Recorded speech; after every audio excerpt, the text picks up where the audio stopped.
Amen. Praise the Lord. God bless you po. Beloved ko, Preacher Brother Eugene Linisin.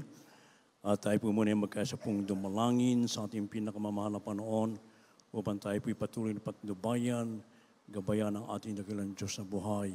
Amen. Praise the Lord. Hallelujah. Opo, dakilang mapagpalang amang banal sa langit sa makapangyarihang pangalan mo. Aming pinakamamahal na Panginoon Kristo na pinagbubukan ng mga biyaya sa pangunang dalangin ng taong nilangisan. Aming minamahal ginagalang na Pastor Evangelista, Wilder Meda, and the Papa o God. Minsan pa kami nagpupunta kapasalamat sa bawat yugto na aming balaga pinagparating ng isan, sa iyong patuloy na pagkilos sa aming kalagitnaan, patuloy ka na sa aming satutuin, O Diyos. Subalit bago po yan, minsan pa kami buong pagpapakumbaba. Himingin ng kapatawaran sa lahat ng aming nagawang pagkukulang, pagkakasala, pagsalansan sa banal na kalooban, patawan mo bawa sa amin, O Diyos. Hallelujah. At sa bahaging ito na pagdadala ng Ebanghelyo ng kaligtasan, na tunay sa ganang akin, wala po akong magagawa, mahal na Panginoon Jesus. Ikaw po ang maglaga ng mga tamang salita sa aking bibig, daluyan spiritual para siyempre kabanaan, maintindihan na aming mga iniibig ng mga baguhan, mga bisita, madatihan.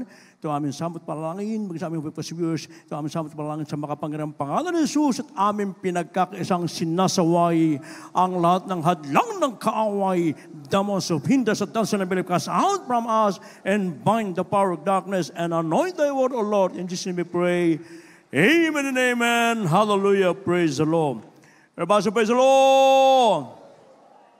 Purihin po ating pinakamamahal na Pastor Kristo at unang sa lahat ang nagpapabot po ng pinakamataas na pagpupuri, pagwalhati, pagsamba sa ating pinakamamahal na Pastor Kristo na pinagbubukan ng mga biyaya.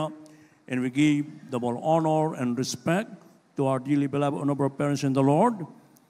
And we always treasure, remember the blessed memories and teachings of our dearly beloved honorable Pastor Evangelist Almeida, the end-time prophet of God.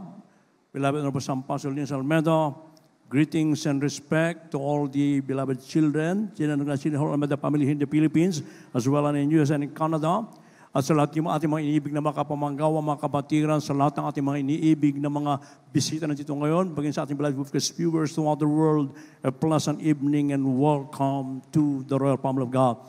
Amen. Everybody praise the Lord. Beloved sons of God, we are in dangerous times.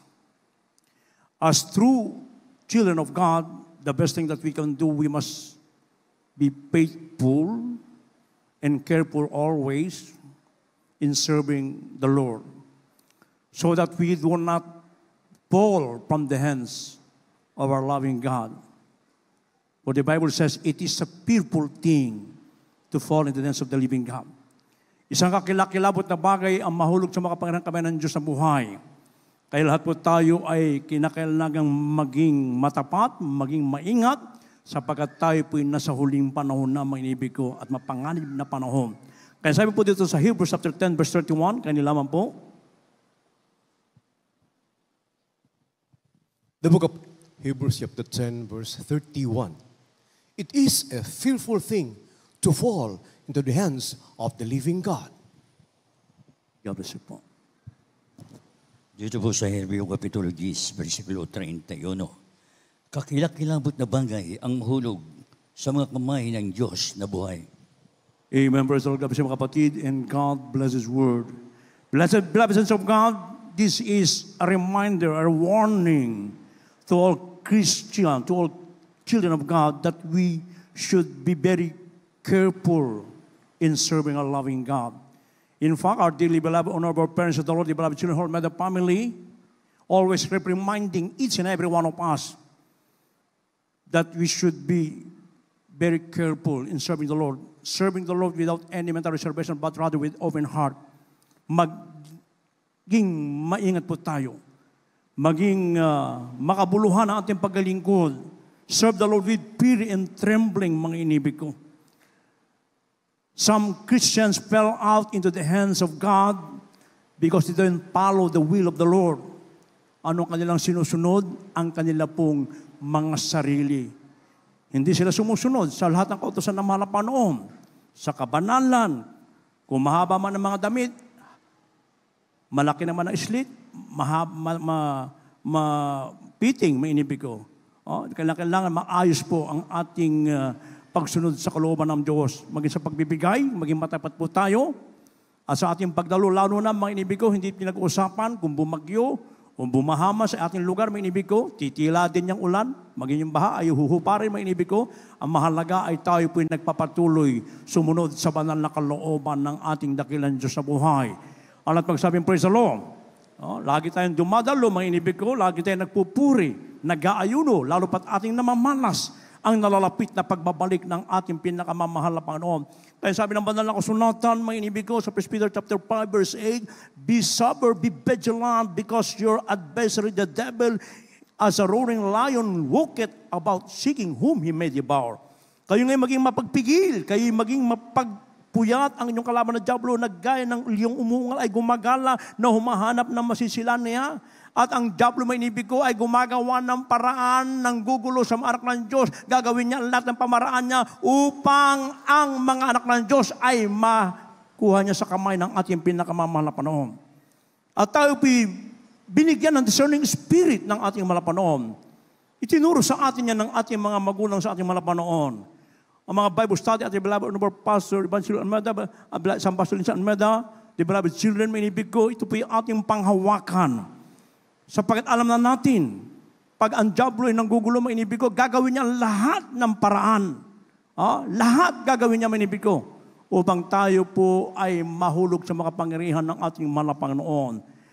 But if we follow and obey the commandments of our dearest Jesus, the mighty hand of God will always hold to each and every one of us.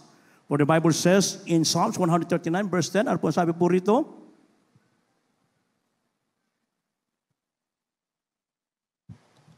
The book of Psalm 139, verse 10.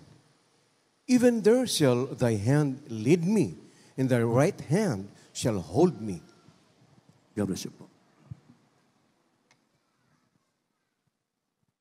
Dito po sa Aklat ng Mga Awit, Kapitulo 139, ang talatay 10. Doon may papatnubayan ako ng iyong kamay, at ang iyong kanang kamay ay hahawak sa akin. Amen. Purihin ang ating pinakamamahal na Panginoon. What a great love bestowed by our loving God. Who are we? We are just a filthy rags from the side of our loving God. Tayo po isang maruming basahan lamang sa harapan ng ating malapanoon. Subalit, sabi niya, papatnubayan ako ng iyong kamay at ang iyong kanang kamay ay laging nakahawak sa akin. He will not allow that some bad things will happen to us because His mighty hand shall hold us, laging nakahawak sa atin. Last Sunday, nung nakauwi na po, kami nung madaling araw na ng Monday kami nakauwi. Habang binabaybay po namin yung expressway, labas na kami ng exit ng toll gate, may inibig ko. Paakit po yan, so kailangan bibilis ka. Ay tumatakbo ko, sa maximum naman, 100 lang naman ang takbo ko, may inibig. Pero pag malapit na may ibababa akong dalawang kapatiran natin dyan sa Cloverleaf, may inibig ko sa may tapat ng Mimor dyan sa may Cloverleaf dyan, may inibig ko ay nag-reduce na ako ng speed from 90 to 80. But out from nowhere, may inibig ko, sa bilis na namin takbo na yung bagamat 80, 90 na lang yan, may inibig ko, ay merong isang ali na biglang tumawid doon sa expressway, mga inibig ko. Meron namang overpass doon na dapat nilang tawiran. Isipin niyo, just in a split na second, may inibig ko, kung dito to ang ating Diyos na humahawak sa bawat sa atin, nandun lagi ang kanyang patnubay, gabay, may inibig ko. Sabay-sabay kami napahallelujah, praise the Lord, may inibig ko. Mabuti na lamang. Ganun lang. Para mahagip ko yung alin na yun, may inibig ko. Mabuti ka walang sa kabilang lane, walang sumusunod na mabilis. May inibig ko, kung nagkataon, mapapahamak yung alin na yun. At ako'y kami iningatan ng ating malapanoon, patunay lamang ang kami ng Diyos ay lagi nasa sa atin pag tayo po'y magtitiwala at lalakad ng ayon sa kalooban ng ating pinakamamahal na Panginoon. Kaya nga may inibig ko, ang makapangyarihan ng Diyos ay natinalagan sa atin kung tayo po'y susunod. Subalit kung hindi naman tayo susunod, mga inibig ko, kailanman walang kamay ng Diyos na hahawak sa bawat sa atin. Pero pag tayo po'y matalimahin na anak ng Diyos, may inibig ko, because in His mighty hand, power and strength to all that will serve Him. Ano po sabi sa 1 Chronicles chapter 29, verse 12? Ito ang mangyayari sa atin pag tayo po'y matalimahin anak ng Diyos, mga inibig ko.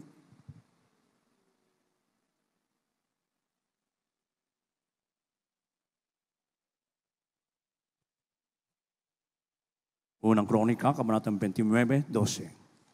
First book of the Chronicles, chapter 29, verse 12. Both riches and honor come of thee, and thou reignest over all. And in thine hand is power and might, and in thine hand it is to make great and to give strength unto all. God bless you po. Unang mga taga-Kronika, Kapitulo 29, versikulo 12. Ang mga kayamanan at kahinti ng karangalan ay nagmumula sa iyo, at ikaw ay nagpupuno sa lahat, at nasa iyong kamay ang kapangyarihan at kalakasan, at nasa iyong kamay ang pagpapadakila at papakalakas sa lahat. Purihin natin pinakamahal. Palakpakan mo natin dagalan sa buhay. Yung buhay na palakpak para sa ating pinakamahal panahon, ang lahat magsabing, praise the Lord! So it is very clear, beloved sons of God, all riches, honor, fame, power, everything that you can see in this world belongs to our loving God. Pag tayo po'y matapat at matalimahin na anak ng ating pinakamamahal na panahon, ito ang ating makakamtan, hindi tayo mahulog sa makapangyarihang kamay ng ating dakilang Diyos na buhay. Kaya maglingkod po tayo ng buong katapatan without any mental reservation but rather with open heart. Now the question is, there are three reasons why some Christians fell out into the hands of our loving God. Ang sabi po dito, not a novice. Pangalawa, lack of knowledge to the Word of God. And number 3 is he that trusted in his riches. Atin pong pakibasa na lang sa English po ito. 1 Timothy chapter 3 verse 6 and Hosea chapter 4 verse 6 and Proverbs chapter 11 verse 28. Kanila naman po. First book of Timothy, chapter 3, verse 6. Not a novice, lest being lifted up with pride, he fall into the condemnation of the devil. Book of the prophet Hosea, chapter 4, verse 6. My people are destroyed for lack of knowledge, because thou hast rejected knowledge, I will also reject thee, that thou shalt be no priest to me. Seeing thou hast forgotten the law of thy God, I will also forget thy children. The book of Proverbs, chapter 11, verse 28. He that trusteth in his riches shall fall, but the righteous shall flourish as a branch. Purihin po ang ating pinakamahal na panahon. Praise the Lord. So ito po ang mga tatlong bagay na kung saan, kung bakit ang ilang Kristiyano po ay nangahulog sa makapangyarihang kamay ng Diyos, not a novice. No? Hindi po baguhan. Baka siya ay mahulog sa kapahamakan ng dyablo. Oh. Kaya nga, ang ating dearly beloved, honorable parents and all of the beloved children, ay hindi po basta-basta nagbibigay po ng office sa mga baguhan. Kung mabigyan man ang baguhan, nadidesisyon nila na ito po ay mananatiling mapagkumbabang anak ng Diyos, mga inibig ko. Kaya, hindi basta binibigay. Meaning to say, we don't just give any office to the newcomer so that pride cannot enter. For pride goeth before destruction. Kasi pag pumasok ang pagpapalalo, ang pride, mga inibig ko, ang pagsunod po niya ay pagbulusok, mga inibig ko. Pangalawa, yung lack of knowledge to the Word of God. Kaya napakahalaga po ng ating pong pakikinig ng sumanal na salita ng Diyos na dito hindi nagkulang sa atin ang ating dearly beloved, honorable parents, dearly beloved children, na tayo po'y laging sinasabihan, pinangangaralan, na laging basahin ang ating banal na kasulatan. We have to meditate the Word of God day and night sapagkat dito po tayo ay nagkakaroon ng kaalaman, katalinuhan habang binabasa natin ang banal na salita ng Diyos na dadagdagan yung ating kaalaman na nagmumula sa ating pinakamamahal na panahon. Kaya sabi ng Biblia, ang aking bansa ay nangawasak, nangasira sa kakulangan ng kaalaman. Kaya makapakahalaga may inibig ko na lagi natin babasahin ang ating mga Holy Bible.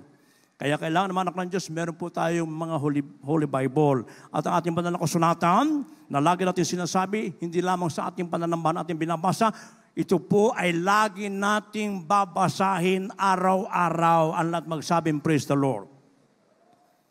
Ang pangatlong bagay, mga inibig ko, siyang nagtitiwala, sabi mo ng banal na kasulatan, mga inibig, na sabi dito, siyang tumitiwala sa kanyang mga kayamanan ay mabubuwal, ngunit ang matuwid ay namumukadkad na parang sariwang dahon. Hindi po masama ang kayamanan, mga inibig ko. Pero kinakailangan yung ating pag-ibig lagi sa malapanon ay ang mangunguna mga inibig ko, hindi ang pag-ibig sa salapi. Nasabi ng banal na kasulatan, mga inibig ko, na sa lahat ng mga umiibig, sabi niya, for what shall a man profited if he shall gain the whole world and lose his own soul? Makamtan mo ang lahat ng kayamanan, kapangyarihan, katanyagan sa mundong ito, kung mawala naman ang kaluluwa mo, ay mapapasamak. Baliwala, mga inibig ko. Kaya kailangan na tayo po'y manatiling mapagkumbaba, mga inibig ko, ang ating kayamanan, gamitin natin ito para sa pagmamalakayan ng maraming kaluluwa, lalo pat ating namamalas ang naralapit na pagbalik ng ating pinakamamahal na Panginoon. At ang pag-iingat ng Diyos ay lagi nasa sa atin, sa tuwing na, huwag natin kakalimutan. Almost 25 years ago na, magsi-silver anniversary na po tayo. This coming October sa ating pong Peace Mission sa Talipo, Sulu. Silver na, parang napakalis ng panahon, mga inibig ko. Kaya pagkaisahan po natin ito, mga inibig ko, yung ating pong mga nakatagong mga kayamanan, sapagat anytime, andyan siya, babalik! Rapture will take place any moment. Gamitin po natin yan para sa kamalakayan ng maraming kaluluwa, mga inibig ko, at dyan malulugod ang ating pinakamamahal na Panginoon. At habang binibigay mo yan, lalo ka naman pagyayamanin ng ating dakilang Diyos sa buhay. Everybody, praise the Lord! So yun po yung mga tatlong bagay, mga inibig ko, hindi baguhan, kung yung lack of knowledge of the Word of God at yung mga nagtitiwala sa kanyang kayamanan. Ngayon, ano ay pinagagawa ng ating dakilang Diyos sa buhay na dapat natin gawin upang hindi po tayo mahulog sa makapangyarihang kamay ng ating pinakamamahal na Panginoon? Ano po sabi po dito sa Psalms chapter 37, verses 30, 31, and 33? Kaya nila po. In the book of Psalm, chapter 37, verse 30, the mouth of the righteous speaketh wisdom, and his tongue talketh of judgment. 31, the law of his God is in his heart. None of his steps shall slide. 33, the Lord will not leave him in his hand, nor condemn him when he is judged. Dito po sa Aklat ng Mga Awit, Kapitulo 37, ang talatay 30, 31 at 33. Ang bibig ng matuwid ay mangungusap ng karunungan, at ang kanyang dila ay nagsasalita ng kahatulan. Ang kautusan ng kanyang Diyos ay nasa kanyang puso. Walang madudula sa kanyang mga hakbang. 33. Hindi siya iiwan ng Panginoon sa kanyang kamay, ni parurusahan man siya pagka siya'y nahatulan. Amen. Purihin ang ating pinakamamahal. Praise the Lord! Ang mga bibig ng matuwid, sabi ng banal na kasulatan, may inibig ko, ay nangungusap ng karunungan. Dati-rati, aminin mo na sa hindi, sa totoo, mga inibig ko, ang lumalabas sa ating mga bibig ay mga walang kabuluhan na pananalita, at ang makakarinig ay maaring mainis pa sa iyo. Subalit ang ating makilala, ang ating pinakamamahal na panahon na mapakinggan natin ang pangangaral ng propeta ng Diyos, preaching the word of God with power and anointing. Lahat tayo na tumalima, sumunod, mga inibig ko, ang lumalabas na sa ating mga bibig ngayon ay puro para lamang sa kalwalatian ng ating pinakamamahal na panahon. Wala na yung mga mahalin na salita, mga inibig ko. Hindi na natin ginagamit yan sapagkat yan po yung masama, mga inibig ko.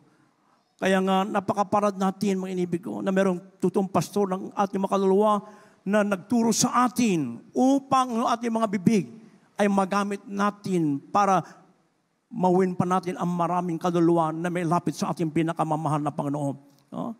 That is why if we walk uprightly and do all His commandments from the heart, we will never fall from the hands of our loving God.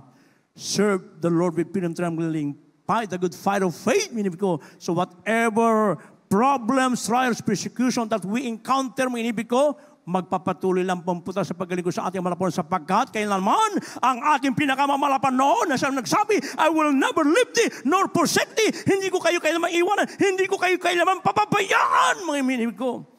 At yan po yung nangyari sa bawat sa atin. Hindi tayo kailanman pinabayaan natin mga Panginoon, mga inibig ko. Kaya panghawakan po natin ang banal na salita ng ating pinakamamalapanon. At upang hindi po tayo mahulog sa makapangyarihang kamay ng Diyos mo na buhay. Sapagkat pag tayo nahulog, nag-aantay ang kamay ng kaaway. Hindi dito pinag-uusapan na tayo bimilang na ng maraming dekadang panahon. Ang kailangan natin dito ay yung pong ating pag-iingat, pagiging faithful natin sa paglilingkod sa ating dakilang Diyos na buhay. At pag nagawa natin ang mga bagay na yan, mga inibig ko, ang sabi ng huling talata sa John 10:27-28, kayo lamang po, at maganda namang wait, manunugtog. Gospel according to St. John chapter 10 verses 27 and 28. My sheep hear my voice, and I know them, and they follow me. And I give unto them eternal life, and they shall never perish, neither shall any man pluck them out of my hand. Juan Kapitulo 10, versikulo 27 at 28. Dinirinig ng aking mga tupa ang aking tinig, at sila'y aking nakikilala, at sila'y nagsisunod sa akin. At sila'y binibigyan ko ng walang hanggang buhay, at kailanman hindi sila malilipol, at hindi sila gawin ng sinuman sa aking kamay. Amen. Purihin ang ating pinakamamahal na Panginoon. Napakagandang pangako ng Diyos sa lahat ng dumirinig ng kanyang tinig at sinasagawan lahat ng kahatulan ng ating mahal na Panginoon. Ano ang pangako niya? Na tayo po'y bibigyan ng eternal life, mga inibig ko, sa piling ng ating pinakamamahal na Panginoon. And praise God. Ang sabi ng Biblia, hindi ka kailanman pwedeng kuhanin ng sinuman, maging ang diablong si Satanas, ay hindi ka pwedeng kuhanin sa makapangyarihang kamay ng ating pinakamamahal na sapagkat nandyan lagi ang ating dakilang Diyos na nag-iingat sa bawat sa atin pag tayo po'y lagi lamang matalimahin at sinusunod ng katuwid-tuwiran ang banal na kalooban ng ating pinakamamahal na Panginoon. Kaya wag po tayong padaya sa kaaway ng Diyos, mga inibig ko. Ang kaaway 24/7, mga inibig ko, na umiikot, handang Manila, mga inibig ko, guguluhin niya ang mga anak ng Diyos, mga inibig ko. Wala naman sa ibang pupuntahan kung dito lang sa Jesus Crusade, sapagat dito ang buong katotohanan, mga inibig ko. Kaya panghawakan po natin ang banal na salita ng Diyos at bigyan tayo ng discerning spirit upang mapagtagumpayan natin ang lahat ng mga bagay na iyan, mga inibig ko. So no one can overcome and destroy us, even the devil himself, from the mighty hand of our loving God, mga inibig ko. If we always hear His voice and obey all His commandments, plus yung kanyang pangako na buhay na walang hanggan. Kaya sabi ng banal na kasulatan, it is a fearful thing, isang nakakatakot, nakakilakilabot na bagay ang mahulog sa kami ng Diyos sa buhay.